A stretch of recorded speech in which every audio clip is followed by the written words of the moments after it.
So I bought 2 disposable cameras for my last Christmas party. I just really think it's cute how I can just hand it to somebody and then they'll take photos of them and their friends, and then I tell them pass it around, and then somebody else will take a photo, and then another group will, or like it gets handed back to me, and it's real fun. I think, at least. And it also finally gave me a reason to develop the roles I already had. You see, I love the idea of shooting on film.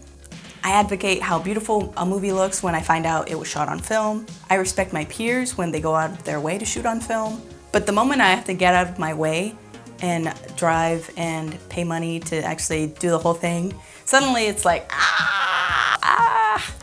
you know, I'll save it for next week. I'll save it for next month. I'll do it later, or when the paycheck hits, or it's not on the budget. You know, there's always an excuse, and just laziness, to be real with you. So I decided to make a video about it so I can actually finally do it.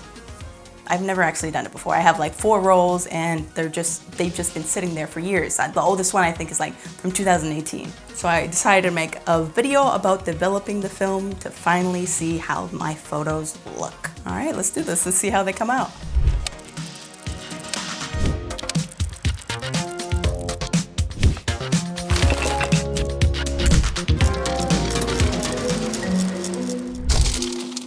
Got the goods in the bag right now. I'm at work right now. They're not open during the morning, and they're also not open during weekdays, so I have to go during work, so let's go. Hey, how you doing? This the film lab? Yeah? Nice. So, I got recommended to you guys for a friend of mine. Cool. And I'd like to get, I wonder if you guys do these, like the disposables, and then I have 1 roll. They're from like, I think the oldest, maybe from 2018. That's not too old, right? So they should be good. That's what I figured, yeah. Right. I was also looking to get the negatives back, as well as 4x6 prints. Perfect. All right. It is 72, 76 total. Appreciate you. What was your name again? Dylan. Nice to meet you, Dylan. I'm Nice Cathy. to meet you. Yes. You be well. You too. All right. That was super easy and super quick. So, a guy attended me at the front. Apparently, you know, they leave the door lock in between customers, which is cool. But yeah, it's like a real like back alley warehouse sort of deal, and then they have their like film lab there, and it was super cool.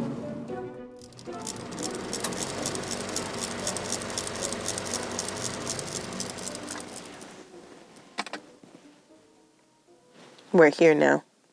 So in the middle of me making this video, I remembered I already tried making this video a long time ago. 7 years ago to be exact. Turns out I recorded the beginning of this video late 17, early 18. It was me loading my first ever 35mm camera, as well as taking my first ever picture. Here you go.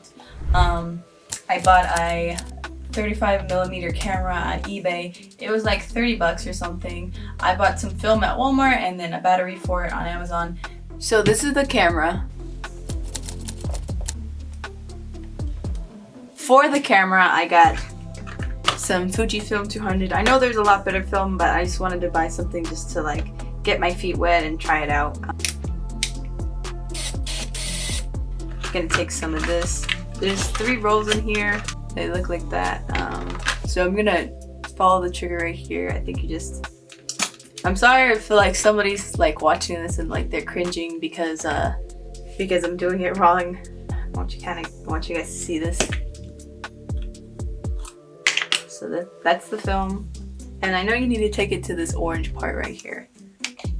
Little spring up here. So, oh, that's where that goes. I saw like a little tutorial about it a little while back. And I guess you just close it after that.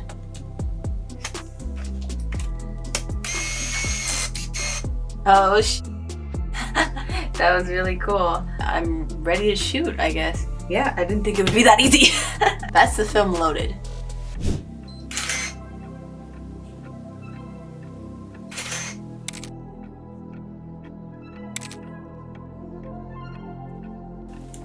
And that's me shooting on film for the first time. So I finished all the exposures in the camera. I heard the tape roll back up, or film roll back up rather, and I'm gonna check it out right now. Yeah, there you go. And there it is. It's all used up. And it's time to get this exposed.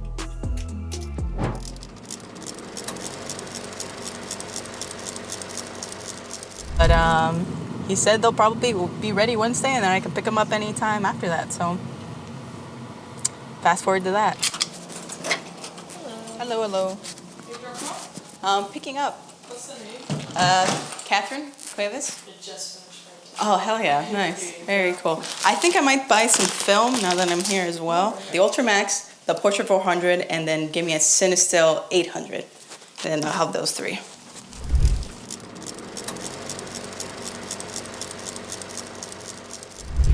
So this is what you can expect to see when you get your film back from the lab. The bag is pretty heavy because I developed 4 rolls, but this is an idea of what you can expect to anticipate. Since this was my first time visiting a lab, I bought some rolls because I don't typically see this variety in person. So the average price of a film roll is generally about 16 to 25 bucks. At least this was the range that was in this lab, but give or take a lot depending on where you go. It's actually pretty expensive wherever you go, unless you're buying Fuji from Walmart. That's pretty affordable, I would say. Here's what the film looks like rolled up.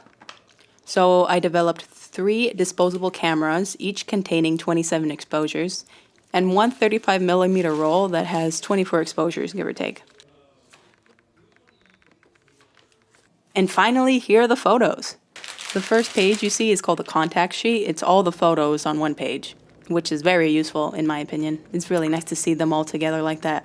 Recently, I've been making photo albums for years of my life, and highly recommend. It's definitely a rewarding hobby, I think. Absolutely worth the cost. So I'm putting my film photos in this album, but most of the photos in the album is actually just printed iPhone photos. Very cool. Yeah. Since I've never owned my own negatives, I purchased some negative sleeves and an archival binder that's specifically made for storing photo negatives. I also bought a light tablet so I could better see the details of the negatives.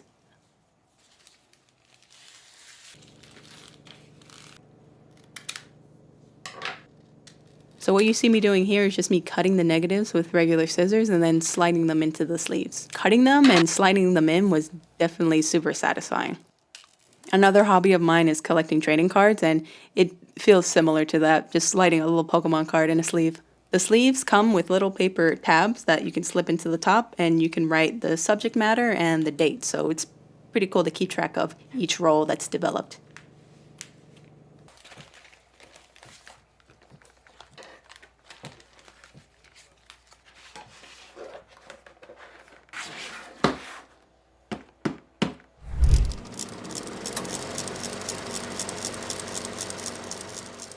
So in conclusion, I thoroughly enjoyed the experience.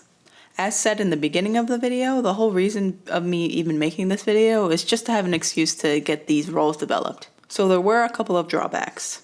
So the film lab I went to was really only open for a certain amount of time a day. So it's not open weekends, and when it is open during the weekday, it opens at noon. So it's not open in the mornings, and it's open from noon to 6.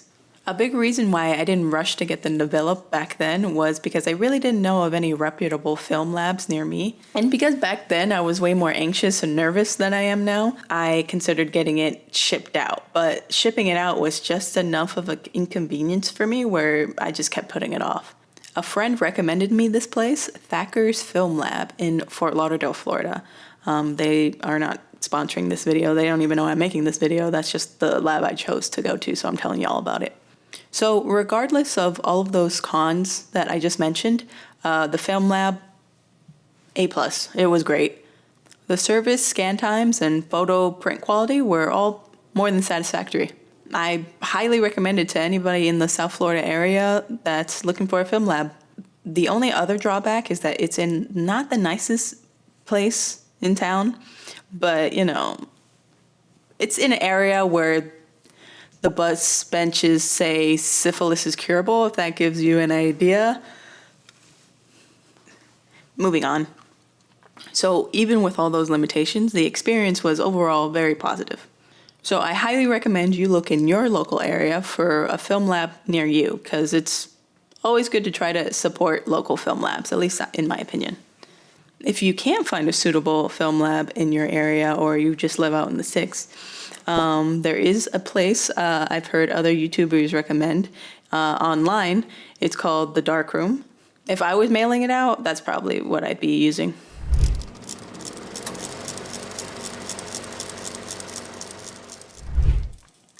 Alright guys, that's the video. If this was your first time watching the channel, which I would think it is for most of you, thank you so much for watching till the end.